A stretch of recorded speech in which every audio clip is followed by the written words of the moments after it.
Welcome back to another episode of the Permissionless podcast. And of course, as always, brought to you by the team at Guardian. And as always, we are going deep with DeFi builders. We're getting to see some new ideas in DeFi, what DeFi builders are dealing with on a daily basis, and where they think DeFi is going in the near future. And today we've got a really fun conversation with Alex from TopCut Finance, where they've got a completely new approach to trading. It's not a perp, it's not an option. It's this new kind of financial game that Alex kind of just thought up from first principles. And he's got a small community very interested in the idea. And of course, this community was growing very rapidly over time of folks who want to trade this new primitive. And I think this idea does have some legs to it. And we'll see if we can get to product market fit. But I want to let Alex dive into this new idea of trading. But essentially from a high level, it's basically just picking where you exactly think that price is going to be.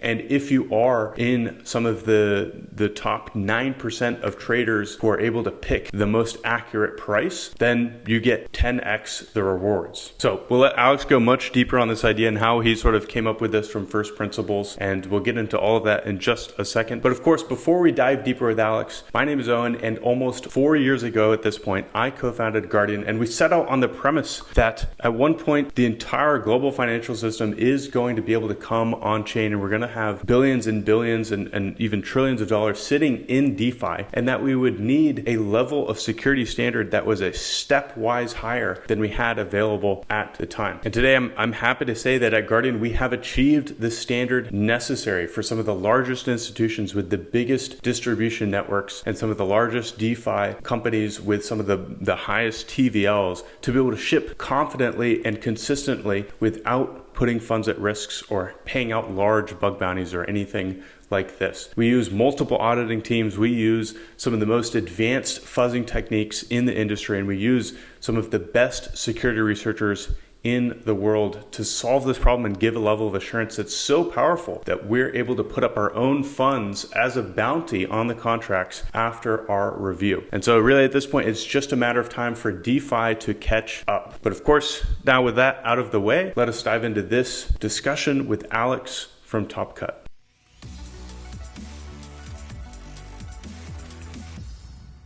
Excellent. Well, I mean, first of all, dude, Alex, thanks so much for taking the time to join us today. I think, to be honest, it'd be great to start off and just talk about how did you first, even before we get into everything you guys are building today, how did you even get into DeFi? And like, what time did you originally enter the market? What got you interested in the first place? Yeah, that's an amazing question. So I have, to briefly touch on this, I have a background pre-crypto in finance, actually, in asset management and derivatives.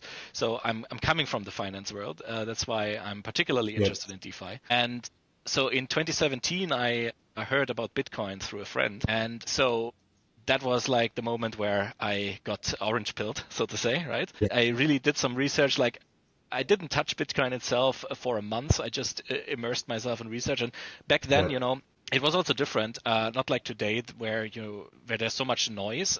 Back then, you actually still had to look for information. Yeah, Yes.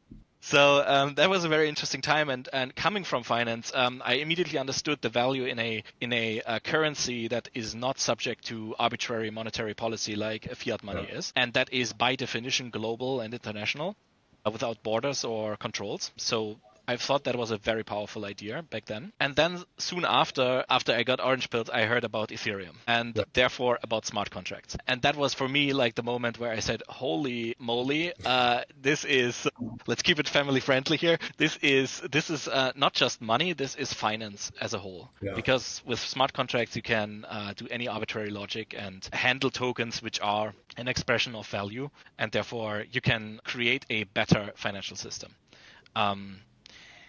And so while I have this kind of history in traditional finance, I do not agree with all of the practices in traditional finance. Quite the contrary, actually. And so back then, what attracted me to the industry, really, to also stick around for, it's crazy, it's already 8 years at this point, is the vibe that was present back then, much more than today, is to literally change finance and by extension, change the world, as cliche as it may sound.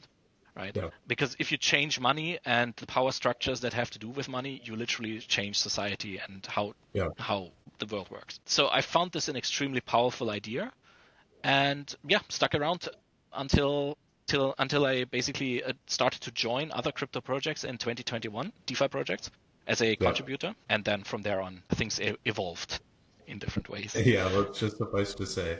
Yeah, dude. Well, I mean, first of all, I totally agree. I think there's a huge amount of like pent up potential energy in that. If we could disintermediate and disperse all of this surplus value that a lot of these stewards of the current system, I'd say, a lot of the payment rails and stuff like this, payment processing is a very low hanging fruit in terms of examples. If you're able to distribute that surplus sort of, obviously, I guess you could say it's exactly their profit margin or their gross margin is what you could distribute back into the economy and have that, like that sort of friction doesn't even need to exist, really, if you've got everything on blockchain rails.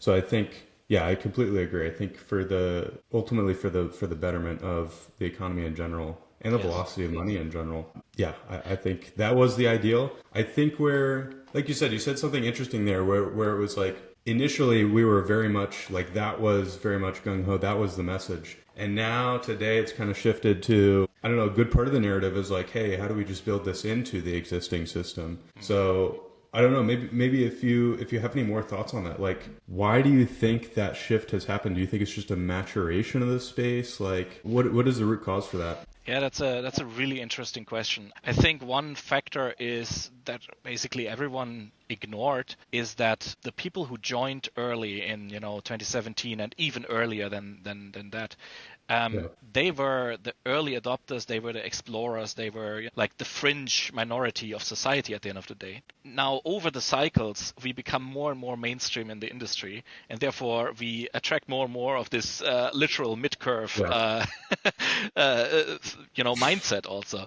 The mid-curve, I mean, it's used in the meme all the time, but there is some truth to that. They don't necessarily care about all of these qualities. They don't want to change the world. They just want to change their own bank account into a higher number.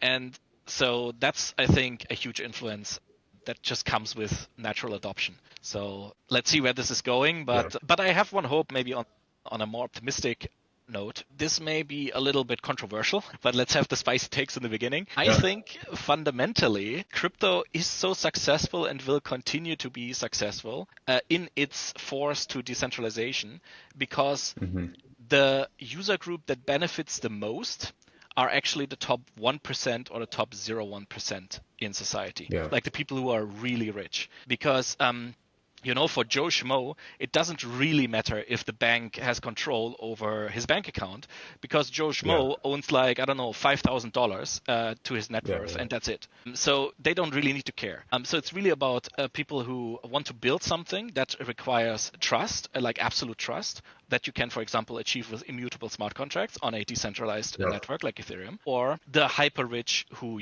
want to know that their money is stored in a very safe way and that they can access it from anywhere in the world, and they just need to move physically themselves, basically, to get out of a hairy situation. So a way around capital controls, for example, which is relevant in China and other parts of the world, and perhaps become more relevant in general also in the EU. Let's see. So I think this, at the end of the day, those are the right curves, so to say, to keep with the meme, and they will, at the end of the day, ensure that at least some networks will stay actually decentralized. Absolutely. No, I never really fully thought about it that way, but I think you're absolutely right. Like the value proposition to the folks with the most assets, that's just where the best value proposition is. Like even just moving funds, like if you're going to move funds and do a bank wire and get a fee on that and you're moving $1 billion, that's going to be like a handful of $1 million of like fees that you're going to end up paying. But if you do like a layer 0 transfer, it's like cents. If they even allow you to move the money, that's the thing. Yeah, that's actually like potentially the bigger problem. And even like normal people already experience, like I myself experienced this. I have a totally normal bank account here in the UAE. I wanted to send some money to my family, right? Not a huge amount, but they then started to question my family, although it comes from my account in my name. Where's this money coming from? And of course, we have the same family name, obviously, right? Where's this coming from? And so on and so forth. And in fact, they closed the account of one of my family members.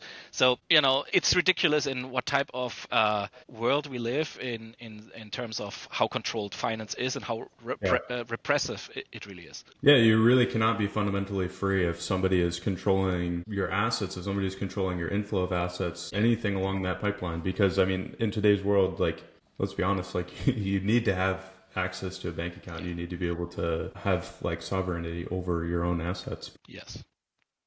So I think we've touched on an interesting point here, which I want to go a little bit deeper on a recent event, which is that, hey, we're going to need decentralized networks. At the very least, some portion of blockchain networks are going to probably remain decentralized, just for the sheer fact that, people are going to want, there's some subsection of the population that's going to want some kind of a guarantee that there's no counterparty, or no one counterparty, or no small handful of counterparties that could just seize their assets. Yeah. So I'd love to get your opinion, if you have any, if you want to express any, on what happened with Sui and the Cadus exploit, if you're familiar, where they basically had, I don't know, in maybe a handful of hours, they had all of the validators push an update and basically just froze the hackers' funds. And then now they've had like a vote or something to either just like recover the funds, or I don't know what the other option was, but basically they voted to like take somebody's funds on the network. So I guess if you have any thoughts on that, what is your stance? Sure. Do you think that's decentralized? What are your thoughts on this? Yeah, so absolutely not. I think it is an objective fact that you can really say that it is not, as given the speed in which this happened, that that was the first thing. Is not sufficiently decentralized. However, I think it is actually okay in the early stages of a network.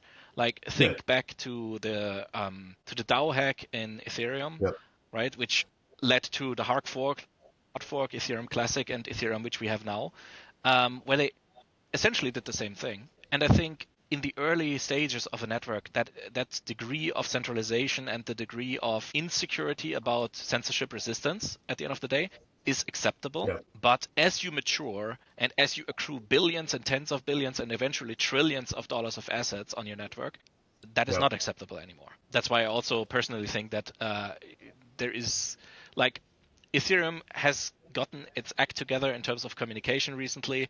And they have always been on the forefront of research and sheer economic network effect. So I think that they will stay relevant. Let's put it this way. Yeah, absolutely. I think it also just makes it harder for any institution to underwrite that network and say like, okay, we're gonna have some type of fund or something on this network after an event like that. I'll even say like being able to push an update like that within, I don't know, maybe a handful of hours. It's also just kind of scary to think, like, I'm pretty sure you didn't get any external audits of what you pushed in the number of hours. So, and I even looked at one of the PRs and it was like, it had a comment like, warning, this is like a dangerous thing. So like, I don't know what the security process was there, but that's also just sends shivers down my spine. But yeah, I think obviously, that's a great point. I think early on, I mean, even Ethereum has had the same. I think that it will definitely be a consideration for institutions and people who, want to know if they do have a counterparty, who that counterparty is. Because at this point, at this stage, if you're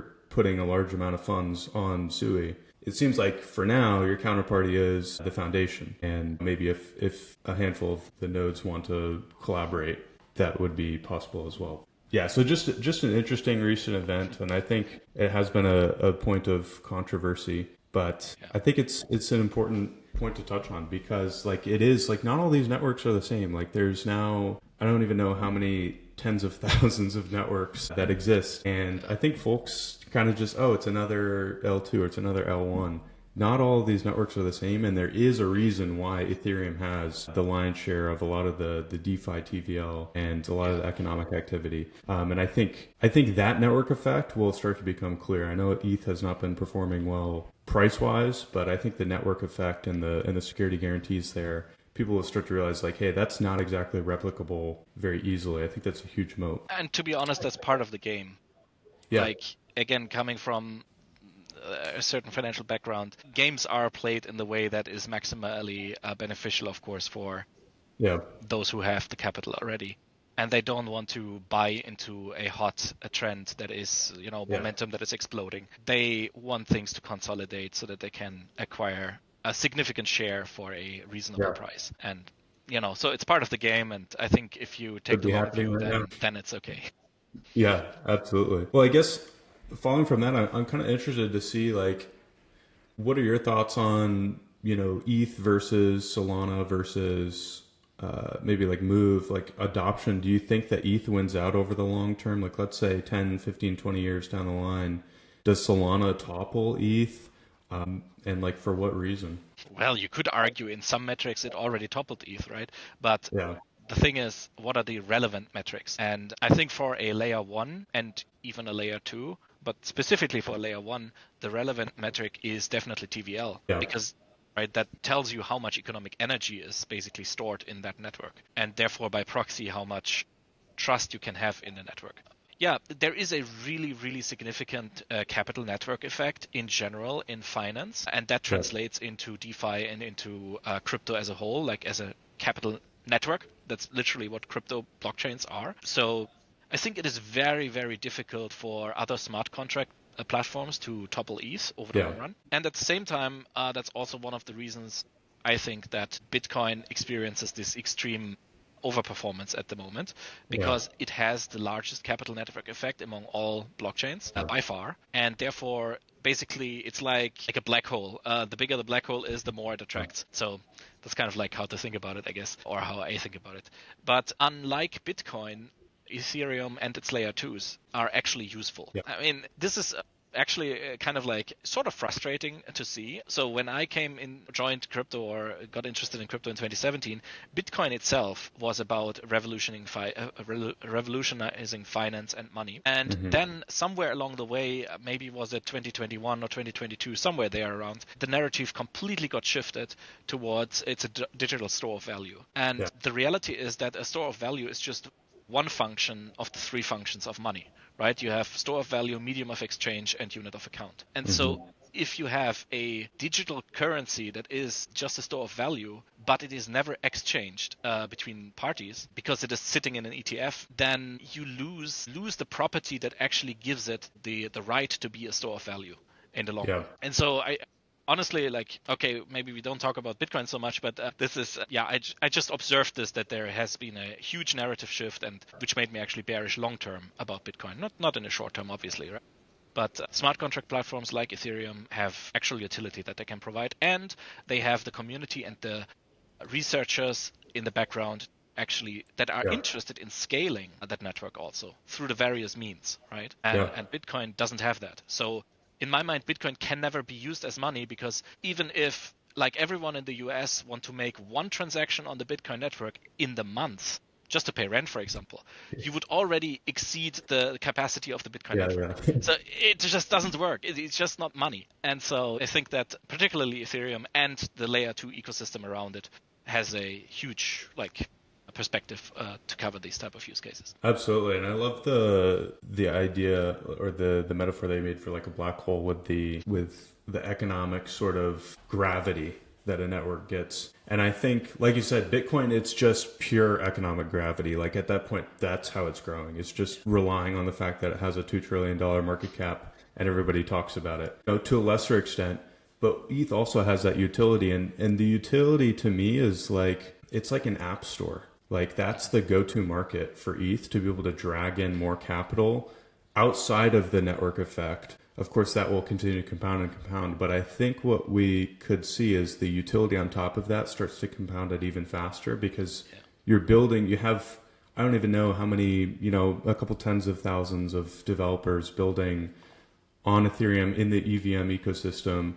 And they're building applications that each do their own go-to-market, and they each try to go and get users. And I think, unfortunately, right now we have this situation where a lot of these developers and teams are just marketing against each other. So it's kind of just like they're just shifting around the same liquidity. But eventually we will get some of the applications that start to go out and bring more users into the circle. And I think that the really exciting thing about that is that it grows the pie for everybody. And since it's a permissionless, open, and like infinitely composable network, then it's like if somebody goes and they bring in another $100 billion of liquidity onto ETH, then everybody on the network benefits from that. And that is, I think that's truly the flywheel effect that, maybe it's starting to take off, but once we really hit, maybe those first handful of applications that really start to drag people in, like I'm talking about an application that you could run Facebook ads and users will start depositing their funds into it. Like once that happens, first of all, somebody's going to make a lot of money doing that. But when we're able to get to that point, then I think stuff starts to get really exciting on the EVM networks. But yeah. You just described our long-term perspective and strategy. Well, Thank I hope you very do much. it. I hope you guys do it. Yeah, so I mean, let's talk about that. So, before we even get into that, you said you started to contribute to a few DeFi protocols early on. Yes. So what were those protocols? What were you interested in initially? So in general, always catch my interest. Like I was like reading. In the day, it was actually manageable to read up on all of the DeFi projects. So I was interested in everything that was coming out. I contributed to a few. One was actually a perpetual protocol, which was back in the day big, but these days not so big anymore. On a voluntary basis, contributed there. And I worked for Flashstake and for Gains Network for some time. Oh, nice. So those were my engagements before I founded Possum Labs. Okay, so I could see definitely in the perps and trading space before, perhaps gave a little bit of inspiration for what you guys are working on now. But so I guess first of all, what made you decide to like, hey, I want to start working on our own projects? Was it just seeing how these others were run? That is actually one factor. Possum, maybe a little bit short about the origin story of Possum. Possum stands for positive sum, and this goes back to the idea where crypto came from in 2017 and earlier, that we're here to, improve at least some part of the world and create value. So the observation was that more and more projects, as you mentioned also, are engaging in this zero-sum competition. They're just shifting around the same liquidity with token incentives and other schemes. And so it's like extremely cutthroat and just not the type of the vibe that was in the industry before that attracted me to the industry. So Possum Labs was an attempt to say, okay, playing the advice, be the change that you like to see in the world. I said, okay, I have some skills. And there were some strategic disagreements with the team at Flashstake that I had at the time. So I left Flashstake, was still working in some capacity for Gains Network, but I was thinking about, okay, what can I do here to put something out there that follows a different path at the end of the day. And so that is how Possum Labs came together. There was first we had even a prototype with some outsourced developers in the very early days, which didn't even anyone knows about because I killed that before we went to market. But then we created then I basically first took a break and said, okay, let me refocus. I go on vacation. It was summer of 23. 23. Time is a relative concept in crypto. So I was going on vacation with my girlfriend and being relaxed, and I just had this voice in the back of my head that told me, hey, I was working mostly as a mechanism designer, so in the economics department of these protocols, and so I have this skill already. What is kind of like the missing skill is solidity development, coding. So I said while I was on vacation, okay, cool, in a relaxed atmosphere, let's just dive into it. And that's what I did. And when I came back, I used AI also as a tutor, as a sparring partner, asking questions and things, exploring concepts. Really helpful for that, not so much for generating code, at least back then. I don't know how it's not, these days. And so I came back and basically had the smart contracts ready for the first product that we then launched in November. And that was an upfront yield product. It was called Portals, quite similar in the value proposition, at least, to what I was working on Flashstake beforehand, but very different in terms of its architecture and economics and so on and so forth. Yeah. So yeah, that was kind of the first product. Unfortunately, we had to come to the realization that there are like one key assumption in the economic model didn't materialize in reality. And so it's always about, economics is always about assumptions at the end of the day. When you try to predict something, right, user behavior or economic dynamics, are the assumptions sound or not? And there is no, in the last instance, there is no other way to verify this than to try it out in the real world. So that's what we did. We got like $600,000-$700,000 in TVL. But then it became clear that there is just an inherent economic scaling issue because of a failing base assumption. And so that is basically when the pivot happened. That was last year, where we had to say, okay, we need to try something else. And there was a whole lot of other things, but in between, like smaller side projects in terms of governance, innovating governance, because that's also relevant if you have a token. And we had a token because our token was integrated in Portals as an actual functional unit. So we didn't just launch a token because that's what crypto projects do. We actually needed the token. But then, the product doesn't work. So maybe other people would say, okay, screw it. Everyone knew what they were signing up for when they buy the token. So let's just abandon that altogether and do something new. Instead, I'm kind of like an idealist and said, okay, I mean, I really appreciate when people put trust in me. So I want to return that favor and not abandon them, even though the product didn't work. And so we still have the token. It was still relevant. And on the way to where we are now, we experimented with treasury management, on-chain treasury management, meaning governance essentially in some novel ways, which actually received some positive feedback for sure from the community. So yeah, it's a process. It's a process to build. Yeah, absolutely. So obviously you've mentioned a few different ideas that you've played around with here. And something I think we see in the founder space today is people doing exactly that, kind of this like venture studio model of just trying different things as opposed to just, raising money and then just going all in on one thing until it works. Was that kind of always your ideal, to try different things and experiment with different products at Possum? Yes, because so I'm a big product first guy.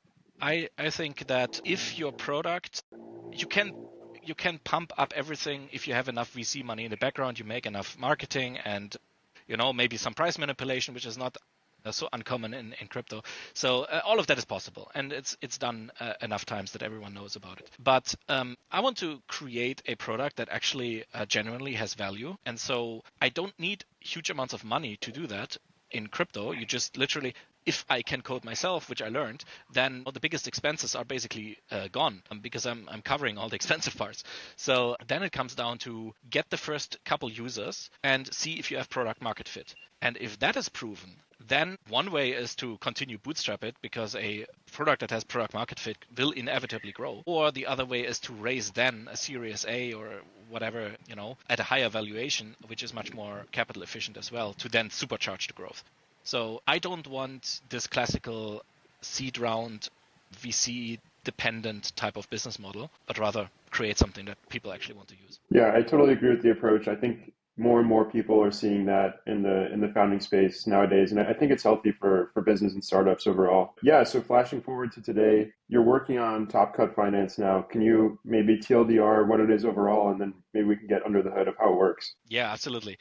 Quite excited about that. So I think the slogan kind of hits it already.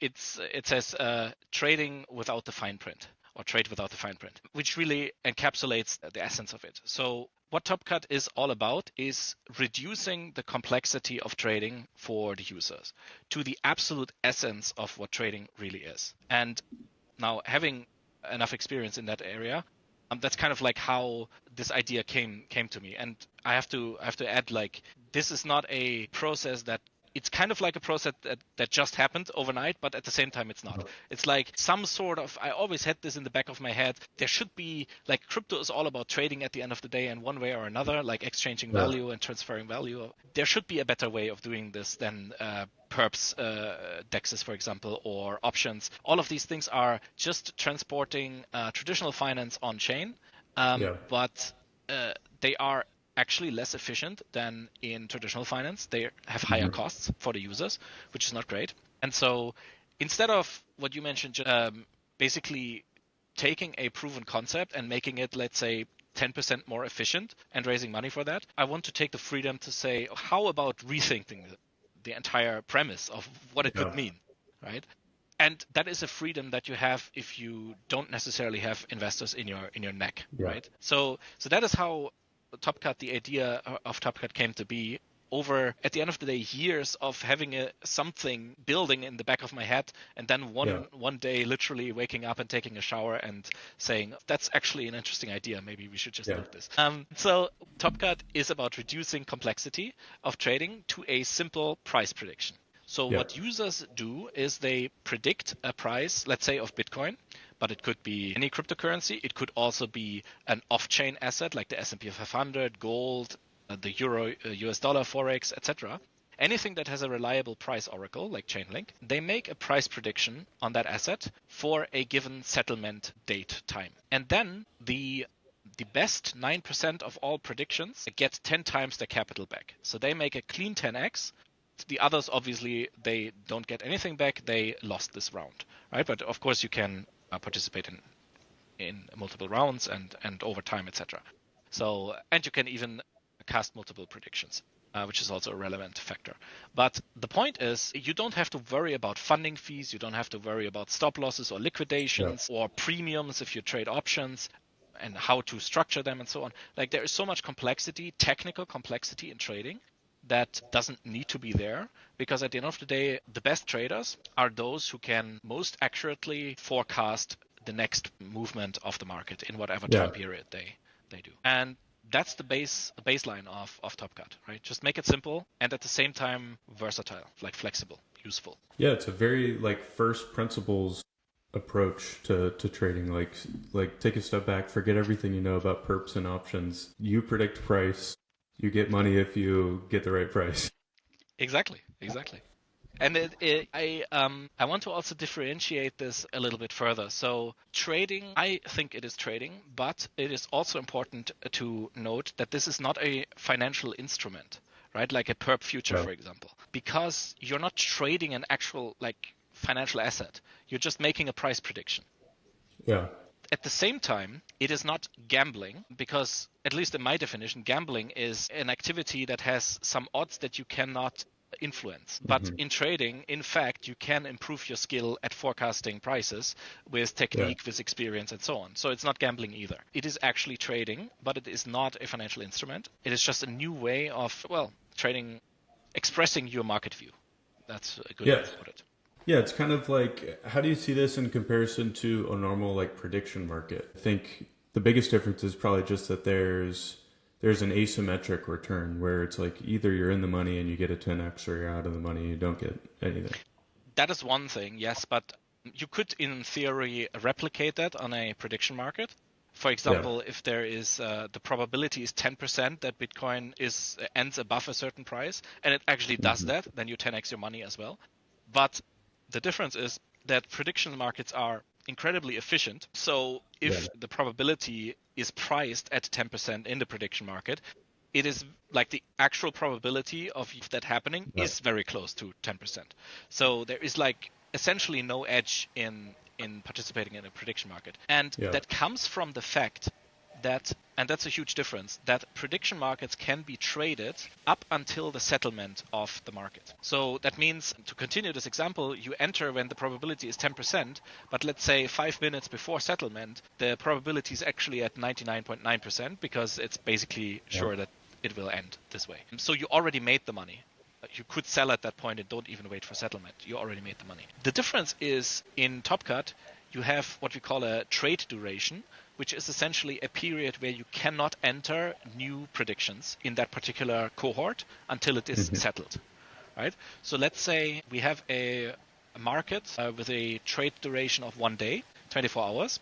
That means 24 hours up until settlement, no predictions are accepted. And that means you really need to cast your prediction 24 hours at least before the settlement. And therefore you have the same kind of conditions than anyone else participating in that cohort, because everyone is locked in for these 24 hours and then the market just does what the market does. Yeah, and it's very discrete in that you can place all of these, like it's you're placing a discrete bet. It's not everybody sort of trading on this continuous probability. So yeah, it is very interesting to think about the differences there. And I think it almost like handicaps the efficiency. Like you can't, like there is edge to be had out of this if you actually are better at predicting. I guess you could say you have the same edge in a prediction market if you're early on in the market and you have that edge. But yeah, I don't know. I think here it's obviously it's not a way in which trading has been exposed to people before. It is. I don't know any other protocol that has attempted something like that. I do know about a gambling. I have heard about a gambling type of platform that has used a similar concept, but only like the one closest prediction wins the entire pot. So that is gambling, because you don't have a reliable way of being the one closest, on a consistent basis. Also, you don't know in any given round, the amount of participants are different. So you don't know what is your payout. In TopCut, all of these things are fixed, right? You know that you get a 10x if you are among the 9% of best predictions. And 9% is actually quite a lot. Like, it's not so unrealistic to be among the top 9 on a fairly regular basis, right? So that is why it is actually useful as a trading vehicle, and can also be combined with existing financial products and existing DeFi protocols to create, like, there is this kind of, like, I don't really like to think about here in the terms of left curve, mid curve, right curve, but there is the simple way of using this platform, right? Which is just, you say, okay, I make one prediction, and if it hits, then I get 10x back. You can go a little bit more advanced and say, I maybe make 3 predictions or 5 predictions, because if one of them is correct, I still get 10x back, which means I'm in profit. Right? So you can increase your odds at the end of the day, because you can place those predictions strategically, and you can also combine TopCut with existing, like, perps platforms and so on. For example, as a hedge, like, let's say you go 5x long, or we had recently on Twitter was this guy blew up, right, who traded the $1 billion position on Bitcoin. I mean, he is too large for TopCut. Like, we would not be able to handle the size, which is, by the way, also a distinction I want to get at. But let's say he was smaller. Let's say he was actual retail. Then he could have put a prediction to the downside with a small size. And now that he got liquidated, perhaps, or it's very potentially likely, that his prediction would be among the top 9% in that cohort, and therefore he would offset his loss in the long position, right? And so his main position is a perp future, but his hedge position is on TopCut. So there's many ways you can structure your trading strategy. So it's just another tool in the tool belt of traders. Yeah, definitely. I think there's a lot of things we could get into from what you said. I guess on the user experience end of things, how accurate does your prediction need to be? How refined are you guessing a price? What does that look like from the user end? So this is the great part.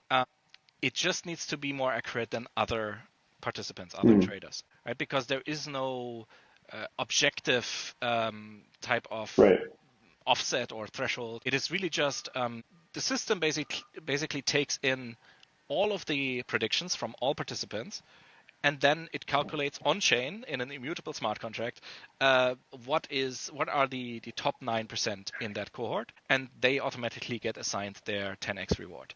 So it's really it's a competitive environment, which trading in general is, right? And so I don't want to sugarcoat this. If you're a bad trader, you will lose money no matter where you trade, no matter what instrument you use. That's just a reality. And that's, by the way, also okay, because that's a start for everyone. And that's a learning curve you need to go through. But there is a path to actually get proficient in this and be profitable. So you are competing against other traders on TopCut, but only on TopCut. And this is a huge distinction, right? Let's contrast this with traditional trading. Let's say even outside of Web3, right? A traditional trading, you have a broker, you trade, let's say, the Forex market. or the S&P 500, doesn't matter. You are competing as a retail trader. You are competing against the biggest financial institutions with the smartest people working on the craziest, smartest algorithms in the world using AI and whatnot. That's like my mentor in trading has put this very succinctly. He said, if you come to trading as a retail trader, it's like as if how you are in your current physical fitness, go into the ring, in the boxing ring with Vitaly Klitschko or Mike Tyson at their highest time, right? The probability that you come out alive is very small, actually.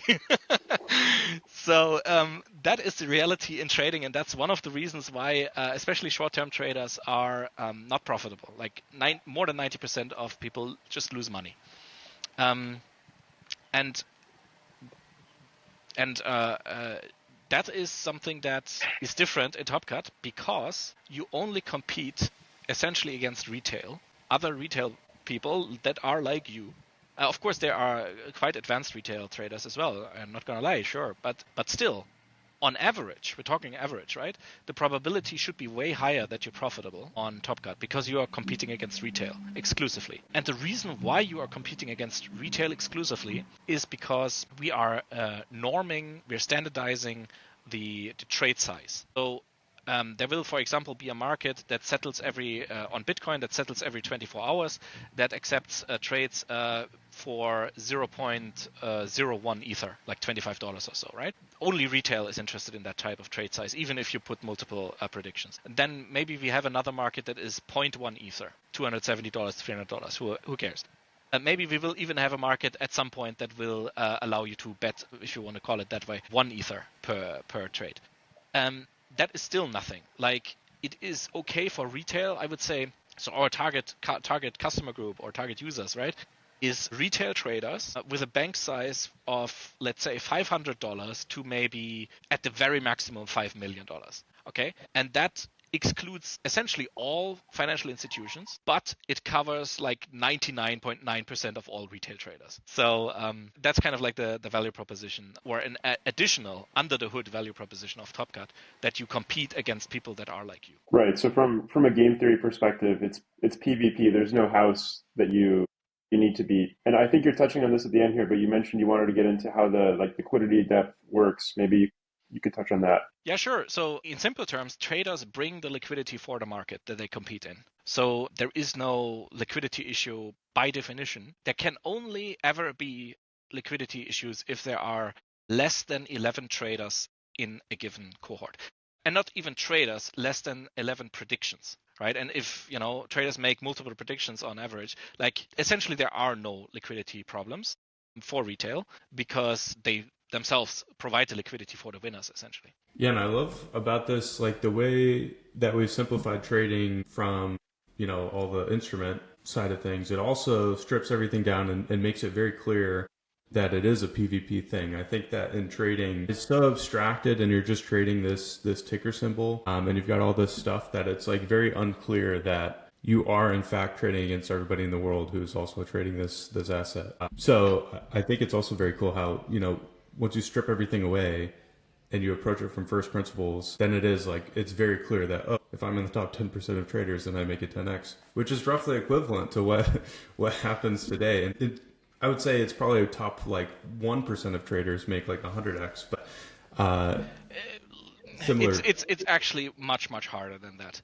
If you are statistics. Okay, let's talk statistics in traditional trading. The bottom 90% lose. Okay, then the rest is starting at break even. Now, if you talk about people who make on a yearly basis, outperform the S&P. So make more than 11-12% on average, then we're talking already about 1% of people. So talking about 1,000% per year, which if you manage your position size correctly on TopCut and you are among the top 9% consistently, then that's what you're looking at. That is basically unheard of in traditional trading. So the opportunity, TopCut is all about reducing the complexity and maximizing the opportunity for retail traders. And that is just inherent to the statistics. Yeah, it's very interesting to think about how that plays out. And I think there's a lot of interesting strategies here where, like you mentioned, you can place multiple bets or multiple predictions. And So, I mean, then you can hedge, you can set like, oh, I want to set this range where I want to have coverage for. Are there any, like, have you thought about strategies personally? Like, what would be your approach to betting on TopCut?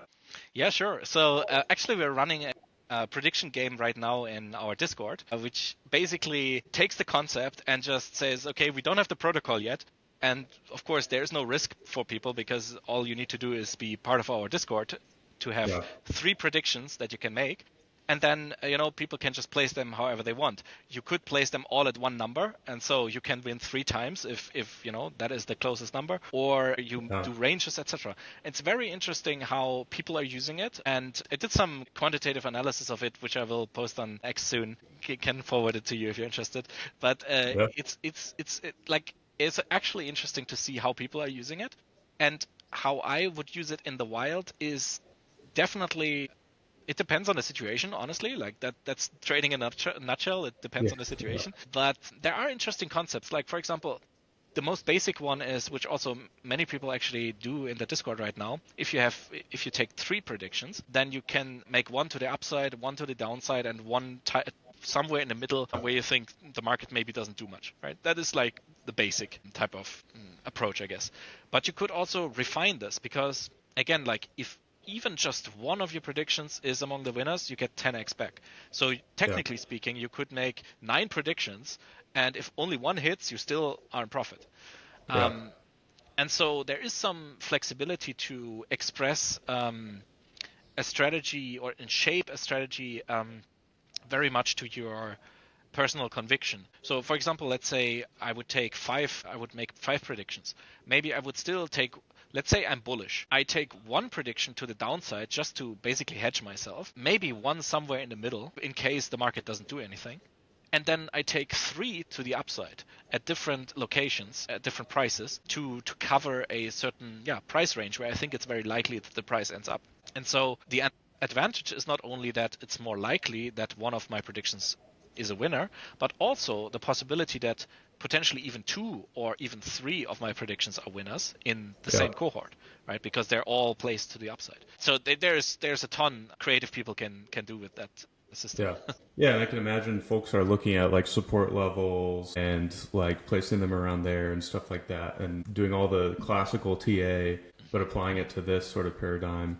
And maybe there's even some new like TA metrics or whatever that come out of this. I know people always look at like the crazy like charts of like, I don't know, Fibonacci's and like all this random stuff.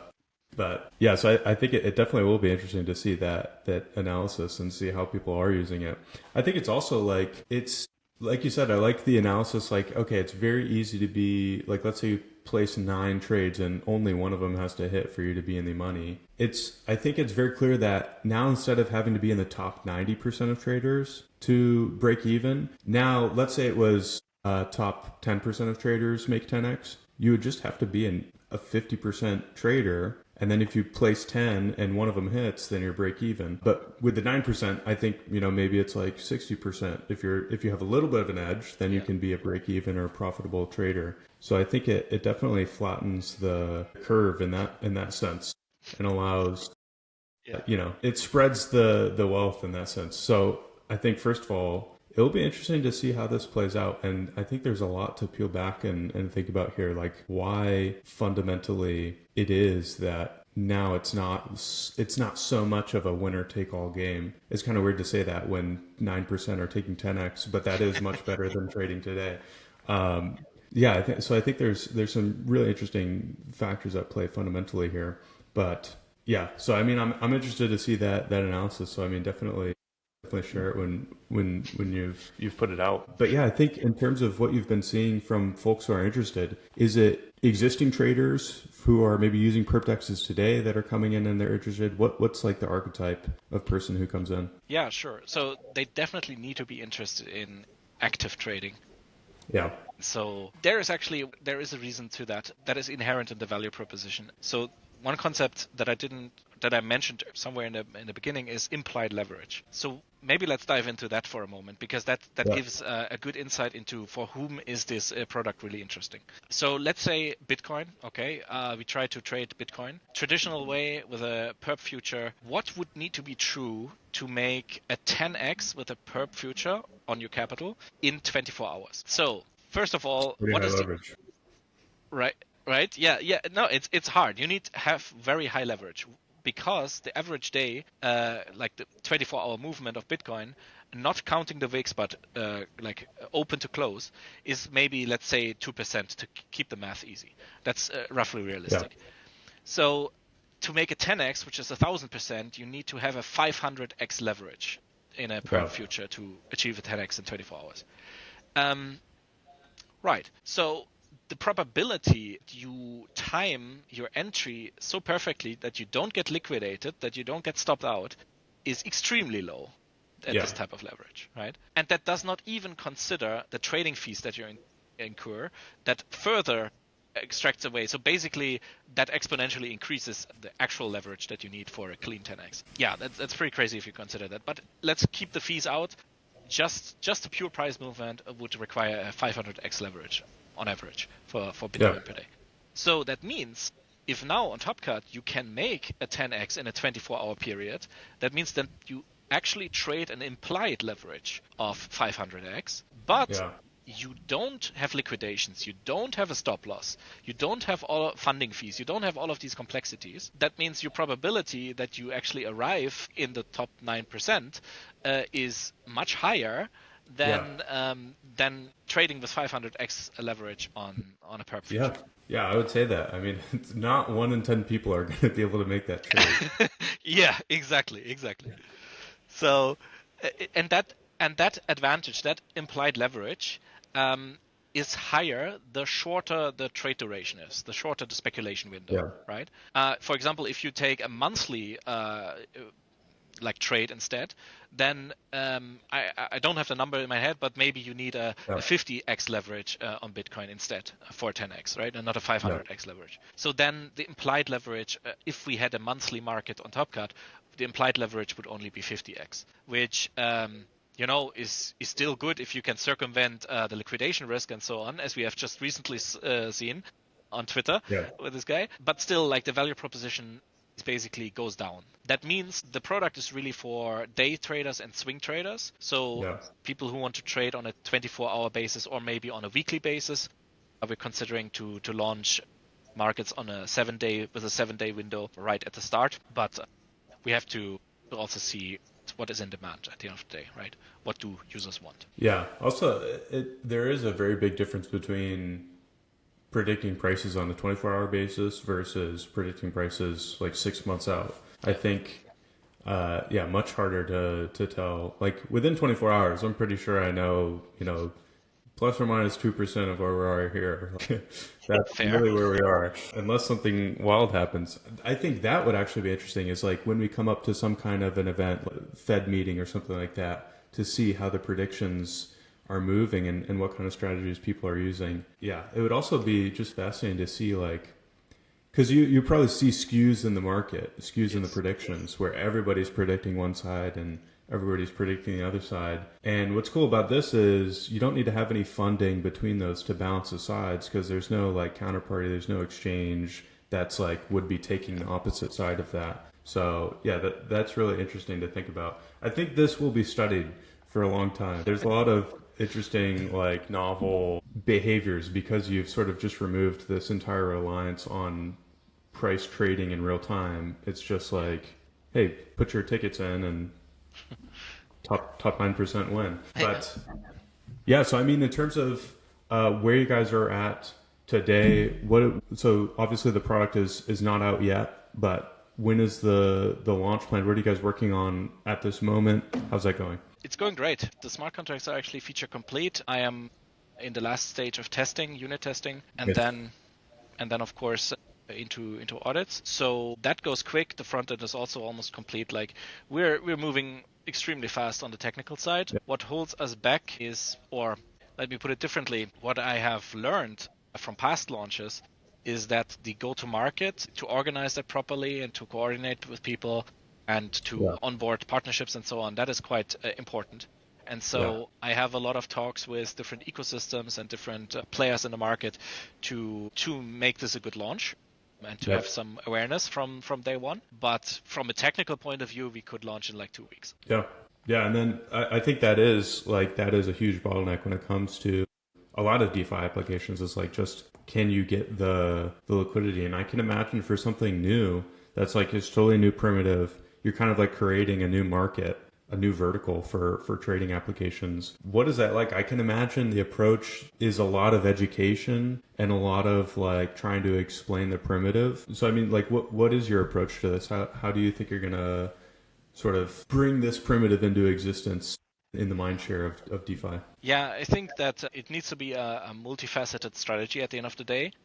Yeah. Like long form content, like we're doing right now, that is great for educating and for going into the nuts and bolts for people to really understand what's going on. There will be certainly formats of that, be it in written or in video form or audio, whatever. But then also those are already the people who really want to know things, who watch an hour podcast or something like that. But you need to reach people in the first place. And that is, for example, on Twitter, it needs to be extremely succinct and short and to the point and surface level at the end of the day. Simple. 100x. Yeah, exactly. Well, it's a 10x, but still, it's eye-catching, right? Yeah. The thing is that the beauty of this product, which is why I have high confidence that this will actually work out well, is that it is simple. It can be communicated in a very simple and effective way, right? As you said earlier, place your trade, 10x, boom. Yeah. That's it. Like if you want to make it as short as that, that's possible. Yeah, it's really about at the end of the day consistency and collaborating with enough people that traders get aware of it, and that is in the first step. So the long-term vision of this is it is truly a new type of or vertical of trading, as you said. So that is not only interesting for crypto people, that is also interesting for just traditional traders. And so we start obviously with the crypto people and the crypto niche because that is inherently the easiest, I guess, to reach a customer group for this particular product. But the idea is that with UX improvement, with account abstraction and all of these things, over time we can really have a Web 2 type of experience and then also market it to Web 2 type of users and onboard them to crypto. That is the big vision for the long term, to really establish this as a fundamental decentralized infrastructure for a new way of trading. Yeah, and that's interesting. I think in terms of, let's say, grand vision, it could even be do you see yourself even extending to mass retail, even the people who are, not even looking at the charts necessarily and not doing any sort of TA. They're just, hey, I just want to come and, maybe I obviously don't want to compare this to a pump fund, but the people who just want to come and they just want to take, wild bets, and they would say okay, I think price is going to go to here because my friend Joey said this, or whatever. Do you think it could go mass adoption like that and just have millions of people who are maybe not that sophisticated, but they just want to have a low-key way, low stakes to take bets like that? Yeah, in principle, yes. I love, by the way, that you bring up the meme coin traders because frankly, I think if we are in competition with anyone, really, it's actually the meme coin platforms. Because the thing is, I mentioned earlier, this type of trading can be combined with existing financial instruments in DeFi. So I don't really feel like we're necessarily competing against them. But meme coins are really about this. You either make it or you lose it all because of a rug pull or because of a pump and dump, right? So this is this in and out, quick money, 10x your thing in a day. And that is exactly what we're providing, but in a much fairer environment because it's an even playing field. Right, you know exactly what you get into. Yeah. So I think that is certainly an audience that is interesting to market to. And then, well, I think there's a lot of people who just generally don't want to do anything in finance and have some aversion against it. So there is certainly a limit to that in terms of users. But they are in the millions when we talk globally, probably rather tens of millions, if not hundreds. It's a huge market. So I'm not concerned about I think the market size will not be a limiting factor. Yes, exactly. So it's just a matter of continuing to grow. First of all, of course, first step, baby steps, prove product market fit, actually see how people use the Yeah. platform, what they want to see, both in terms of user experience on the UI, but also in terms of maybe other markets or different periods, etc. And then Yeah. going step by step along the way. I'm not a fan of roadmaps that go out 5 years. I think those are things artifacts made for VC pitches because Yeah. no one can actually in a startup predict where you end up in 5 years. That's just nonsense. Yeah. Yeah, absolutely. And I think I mean, the most important thing here to me is that you have a community that's like actively using it and you're getting feedback in real time before you even have the product. I mean, first of all, that shows interest. It shows like, hey, probably without any kind of huge marketing push day one, you're going to have people using the product and you're going to be able to get good, solid feedback from that day one and continue to iterate and then get it right. And then I think the ideal is if you can figure out a platform where somebody comes and they place, price prediction, and then they keep using it every week, and they keep placing price predictions. Maybe something, I don't know, maybe there might be a way to sort of game it, give them a little dopamine hit. Maybe they hit their first one somehow. But yeah, so that will be interesting to see. And I think that you've got the right setup to be able to get that and just iterate and get the product exactly right and get the experience exactly right, so that when you do take it and you do like the really big marketing push, then you've got, just users coming in and they're staying with you and probably even referring other people. It is. I think the word of mouth will be the biggest part. This is an interesting point. Maybe just to briefly touch on this, because when I think about building DeFi protocols, I don't think about building a business necessarily. I think about building an actual product, a piece of infrastructure, right? Yeah. And that means one is that I'm a big fan of like immutability, because it like literally ensures everyone who uses it but also builds on top of it that it will remain, like it will keep working how it is designed to work. It's very important to create network effects. But I designed it in a way that there is some revenue, and that revenue is fully distributed to participants in a network that add value. Yeah. In an on-chain way. So we have, of course, a reward for keepers, like bots who settle the markets periodically, right? So they need to be compensated for that. There is a revenue share for them. Then we have a revenue share for front-end hosts. So anyone who integrates the protocol, the smart contracts, into their UI and hosts it for users, like provides access, gets a revenue share that is guaranteed by immutable code. So we will run one front end, of course, but partners can run their white labels, or a wallet software could integrate that into their software. Like there are so many ways for other people to make a business out of simply providing access to the protocol, and they don't need to think about like actual product development or anything because it's already there. And the third one is we have an affiliate on-chain affiliate system. So you said referring people, if you have an audience, you can literally market it to them and get an affiliate reward. And the last one is a trader loyalty reward. So that means, you mentioned the dopamine hit. If you continue being active on the platform, at some point you will basically receive this weekly payout, which grows over time. So, but your loyalty points don't have an expiration date. So basically the pitch is just keep on doing it. First of all, you learn along the way, right? Even if you lose money initially, that's just what trading is. But if you stay consistent, not only do you build up experience, but you also build up your loyalty points. And at some point, if you just keep accumulating points, you will get this significant loyalty reward.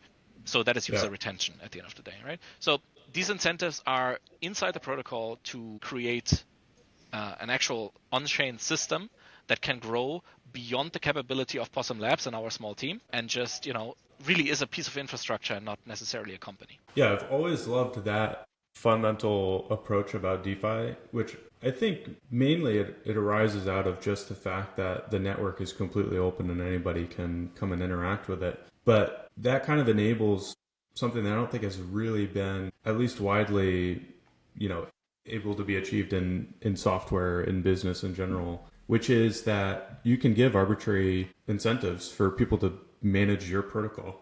Like I think when I was even like first coming in and checking out DeFi, looking at stuff like Yearn and like Beefy Finance, they have incentive for people to come in and harvest the vault and keep compounding it for users.